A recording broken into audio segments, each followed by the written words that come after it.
Over the past 12 hours, the CS2 community has collectively lost their shit as usual because Valve has dropped an update.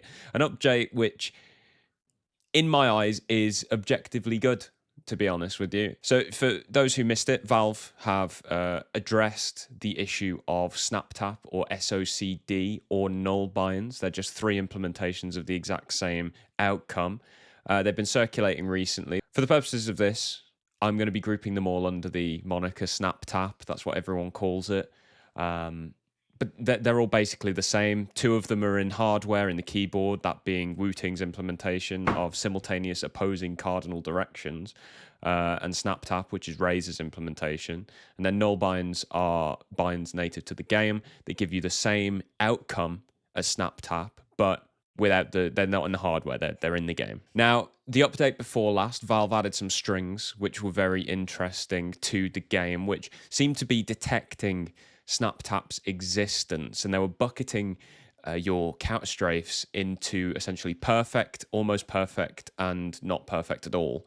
Just a quick correction, the bucketing was actually for overlaps, underlaps, and perfect intersections of the 2 inputs in order to detect SnapTap. For those who don't know or aren't familiar with Counter-Strike, you're inaccurate when you're moving, and the way you go from moving to shooting quicker is by counter-strafing. If I'm holding D to peek out to the right and I tap A, I'll stop myself and then I can shoot so that I'm accurate.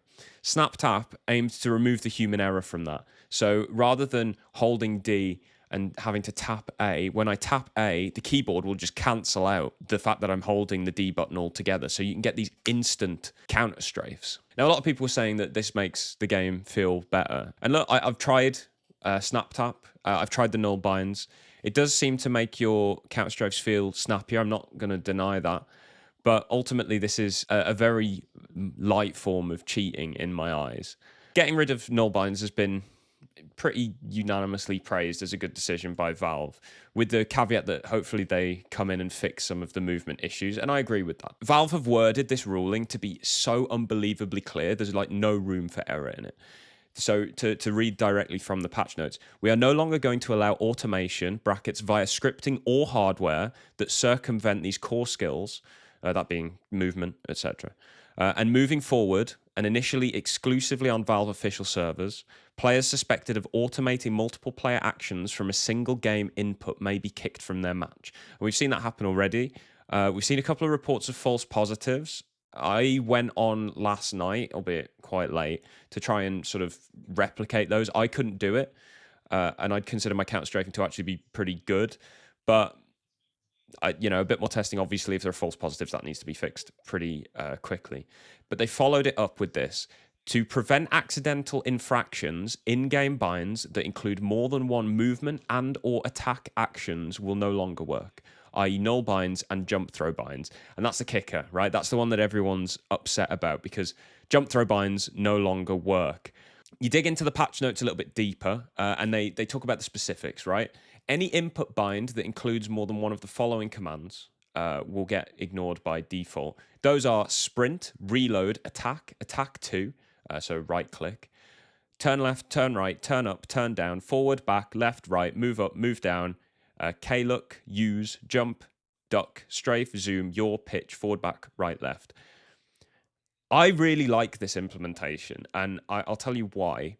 They haven't just blanket blocked off multiple binds or multiple actions on one key. They haven't just done a blanket ban of you can only have one action on one key. It's specifically movement and attack actions and use, I suppose. And I think this is actually really nice because you can still have multiple actions on one key. I've got a friend who has his volume turn up every time he holds shift, and it turns on the CL show team equipment, the teammates through the walls thing. You can still do that. That still works with this implementation. The only thing that doesn't work is multiple movement commands. And the thing is, this isn't the first time that jump throws have been banned, right? Before the 2019 Star Ladder Major, single button jump throws weren't allowed in the Valve rules. And I can pull up here. This is the Katowice 2019 Major rule set. And it's pretty clear, right? If we look at this here, all scripts are illegal except for buy toggle demo scripts. A team may be penalized for having forbidden scripts in their configuration file, regardless of if it was in use. It was a very clear ruling. You can have buy binds, you can have toggle binds, but anything else, not allowed. This was changed in 2019 for the StarLadder Berlin Major, where in cooperation with the CSPPA at the time, allegedly, StarLadder's rules now allow jump throw scripts, which, you know, was generally lauded as a good thing at the time. And I don't disagree. Especially in CS:GO, jump throw binds were much more important, and I'll explain why in a second. But I mean, I was competing at the time, albeit not at a high level, but I was using the bind n minus attack jump throw. So the way that works, you bind n on your keyboard, which is very close to space, to minus attack. You have space, which is obviously jump by default, at least. You might have a custom config. And the way it would work is you'd click with your mouse to pull the pin on the grenade, and then you would bridge the space bar and the N key with your thumb, essentially pressing them both at the same time. So you'd get the same effect as a jump throw bind, but you'd be using multiple keys to do it. There's a big difference that people are missing with CS2 compared to CSGO. In CSGO, you had to be precise with when you released your click and when you jumped. That's why the bridging one was sort of the best hotfix, because you're using the same finger to press the same key. And it's why the alias ones were important for certain jump throws. They had to be specific because of there wasn't a mechanism in place to make jump throws consistent. That's not the case in CS2, and it seems like a lot of people have forgotten that. When the game came out, there was this tweet from Valve here, which I will bring up. In CS2, jump throws are possible and consistent without a bind. Therefore, there is no jump throw bind. Try jump throws and let us know what you think. And the way they got around this is there is a window. People are saying it's around 200 milliseconds, where if you jump and throw at the same time, it will make a consistent jump throw. You know this happens because there is a grunting sound that your character makes, which, interestingly, in the new update, they've made it so that everyone around you can hear it as well. And it's slightly wider than the pin pull sound, which I think is interesting. But it's consistent in CS2. Regular jump throws are consistent, okay? Now, where people are taking issue is with like W jump throws, where you're tapping forward at the same time as your jump throw to achieve essentially like slightly deeper, but just very slightly deeper, or, you know, one movement to the left and the right. You'd have dedicated binds for this before. Those are obviously now illegal as well with the new update. For the majority of smokes, I just don't believe that this is going to be an issue. Obviously, Mirage Window is perhaps a bad example in that it's quite a forgiving smoke, but I haven't missed a single jump throw this entire time, and I've never had a proper jump throw bind. I've been using bind n minus attack this entire time. Hello. The only issue comes with it is the middle throws. So the Ancient Lane Molotov, for example, is a middle jump throw. I was having some issues, and I admit this is probably a skill issue on my part. I was having some issue consistently releasing the two buttons at once while running jump throwing. So I'd updated my bind to be bind n minus attack 2, so it would release both of the buttons at once. That's fine to me. The only argument that I sort of accept for these binds is that it's a good quality of life addition. And I'd agree with that. I do think that having a single button for a jump throw is a good quality of life addition. But I think this is a necessary compromise in order to have such a consistent ruling on what is and isn't allowed.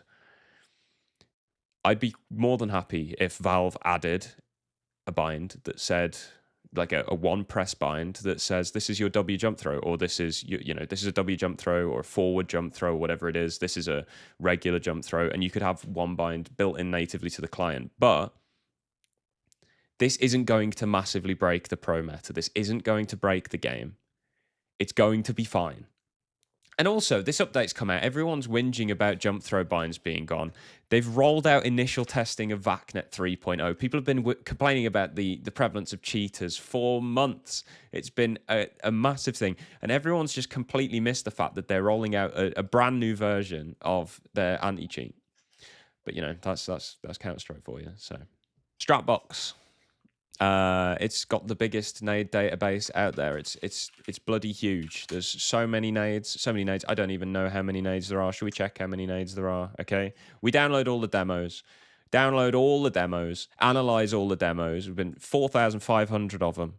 Got 4,380 videos of nades being thrown. 1.5 million nades tracked. Okay. And we've picked out the most important ones and put them on a map for you to use. And because of this Jumpthrow debacle, if you want 50% off your first subscription to Stratbox, use the code JUMPTHROW, all caps, one word, and you'll get half off. Fantastic. Okay, there's a QR code on the screen flashing around, or just go to stratbox.app and sign up there. You can log in with Steam. You don't even have to use your email. Just log in with Steam.